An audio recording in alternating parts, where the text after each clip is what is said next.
মান হাফিজা আলা উম্মতি 40 হাদিসা ফাফাকাহু ফিদ্দীন, বলছে যে 40টা হাদিস মুখস্থ করবে কাল কিয়ামতের দিনে আল্লাহ রাব্বুল আলামিন তাকে ফকিহ করে তুলবে, অর্থাৎ মুহাদ্দিস করে তুলবে। হাদিস বয়ান করলে ওরা খাতায় তাকে রাখবে। সেই 40টা হাদিস আমাদের ছাত্ররা মুখস্থ করেছে বলে আমাদেরকে শুনিয়েছে। সবাইকে এখানে 40টা হাদিস শোনানো হয়নি, তাদেরকে জিজ্ঞাসা করে সেই হাদিসগুলো হুজুররা আলাদাভাবে শুনেছেন। এক একটা ছেলেকে 40টা হাদিস এবং তাদের মধ্যে 5 টাকা করে তাদের জায়গা দিয়েছেন।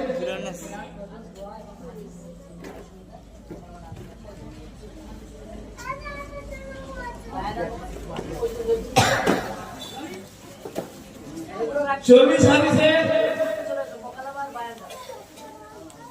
প্রথম হয়েছে হাফেজ মোহাম্মদ রাজিবুল গাজী, তার হাতে প্রাইজ তুলে দেবে আমাদের এলাকার বিশিষ্ট সমাজসেবী মোহাম্মদ ইলিয়াস আলী লস্কর সাহেব। আমি তাকে স্টেজে আসার জন্য অনুরোধ করছি।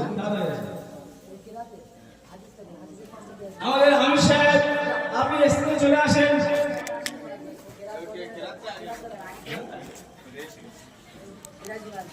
কেরাতে প্রথম স্থান অধিকার করেছে মোহাম্মদ ফিরোজুল্লাহ পাতিখালী, তার হাতে প্রথম পুরস্কার তুলে দিচ্ছে আমাদের মার্কাজ মসজিদের জিম্মেদার আমি আলহাজ মোহাম্মদ ইয়ামি শেখ সাহেব।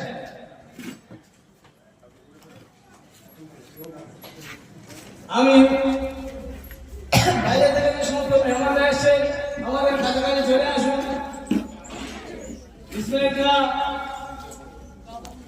দ্বিতীয় ইসমাইল শেখ, কেরাতের দ্বিতীয় ইসমাইল শেখ, তার হাতে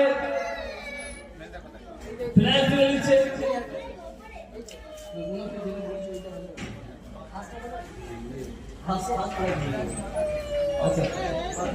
বসুন বসুন। ইন্তিখাব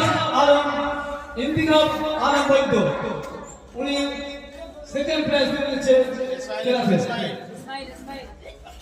ইসমাইল শেখ, ছাত্র ইসমাইল,